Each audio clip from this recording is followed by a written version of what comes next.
Alhamdulillahilladzi arsala rasulahu bil huda wa dinil haqq liyudhhirahu 'alad dini kullih wa kafa billahi shahida.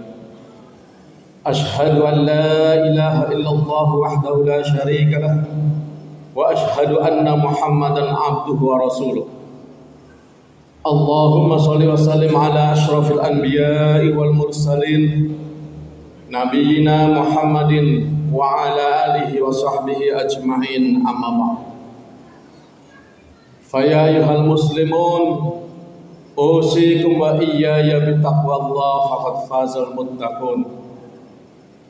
Wasma'u ma qala Allah ta'ala fil Qur'anil Karim, inna akramakum indallahi atqakum. Wa qala ta'ala aidan, wa man yattaqillaha yaj'al lahu makhraja wa yarzuqhu min haitsu la yahtasib. Al-ayat. Hadirin kaum muslimin jamaah Jumat rahimakumullah. Sebagai salah satu rukun khutbah, tidak lupa kami menyampaikan wasiat atau pesan khususnya untuk diri pribadi kami dan kepada kita semuanya. Marilah kita terus berupaya meningkatkan ketakwaan kita kepada Allah Subhanahu wa taala. Baik dari segi kuantitas jumlahnya, kita perbanyak amal ibadah, amal-amal soleh. Juga kita tingkatkan dari segi kualitasnya, mutu ibadah kita, mutu amal-amal soleh kita, sehingga kita berusaha agar apa yang kita amalkan bisa diterima oleh Allah Subhanahu wa taala. Amin. Hadirin kaum muslimin rahimakumullah. Tentu saja harapan kita, wasiat takwa yang sering disampaikan para khatib di dalam setiap Jumat ini tidaklah hanya sekedar sebagai pemenuhan atas rukun khutbah, tidak hanya sebagai ungkapan yang melengkapi isi khutbah semata-mata. Tentu kita ingin berusaha ketakwaan yang sering didengungkan ini benar-benar menjadi satu upaya kita, satu usaha kita untuk memperbaiki kehidupan kita baik di dunia maupun akhirat. Bahkan sebagian besar ulama menyatakan bahwa sebenarnya semua problem, semua masalah itu bisa diatasi dengan takwa. Para ulama itu merujuk ayat yang saya sampaikan tadi, wa may yattaqillaha yaj'al lahu makhraja wa yarzuqhu min haitsu la yahtasib. Kalau tidak salah ada dalam surat At-Thalaq ayat 2 dan ayat 3. Kata Allah, barang siapa yang bertakwa, yaj'al lahu makhraja, akan diberi kemudahan, dikeluarkan dari persoalan-persoalan, akan dientaskan dari hal-hal yang menyusahkannya. Wa yarzuqhu min haitsu la yahtasib, bahkan ditambah lagi oleh Allah, akan dimudahkan rezekinya dari arah mana saja yang tak terduga. Masya Allah, luar biasa. Tentu kita semua punya masalah, tentu kita semua punya problem.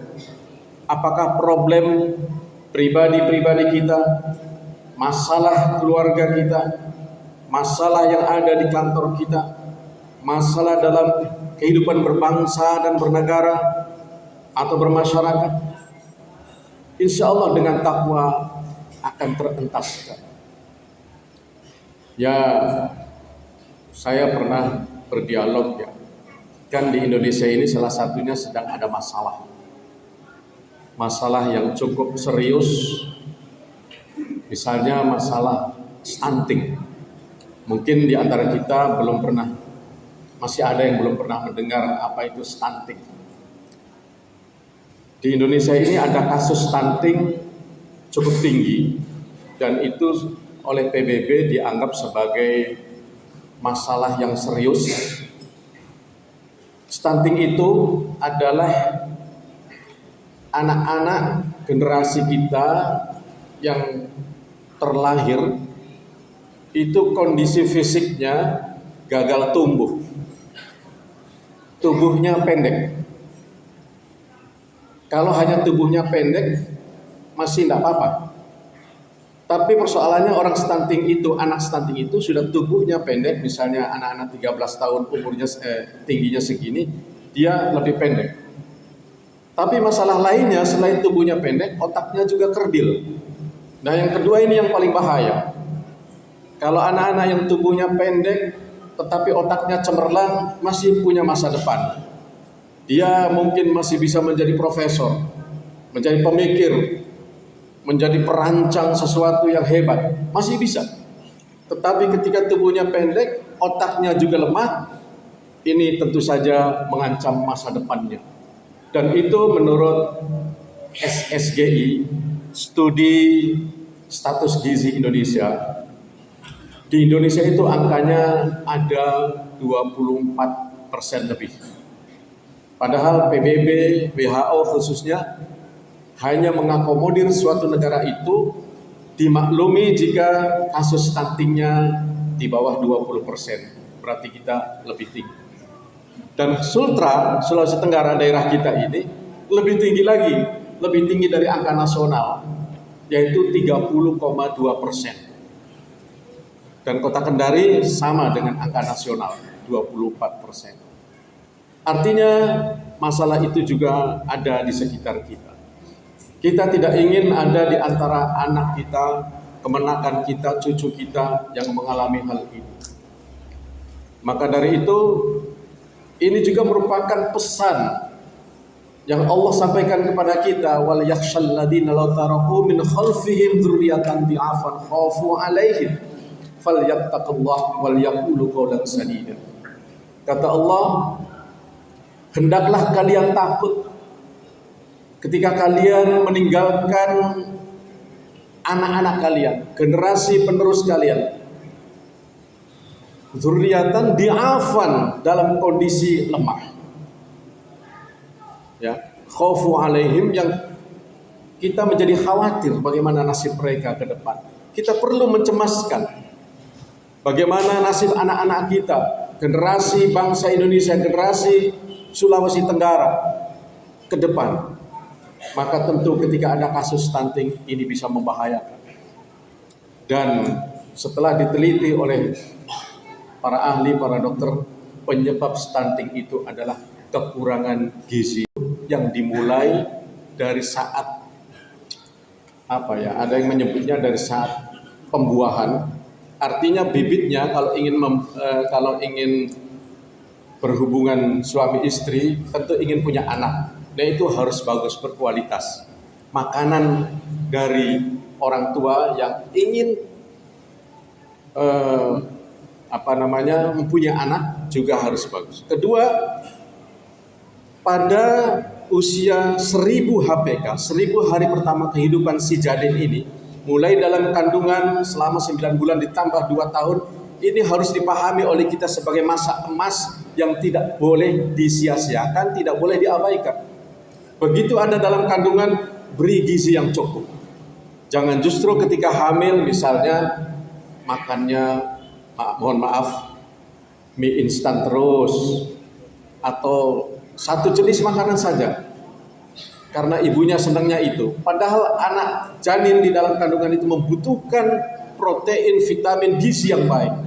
Karena itu ketika lahir, kalau kekurangan gizi bisa menyebabkan stunting. Begitu juga ketika ia masih ada di usia 0 sampai 2 tahun. Itu 1000 itu bisa dihitung. 9 bulan tambah 2 tahun. Kalau dijadikan hari itu 1000 hari pas.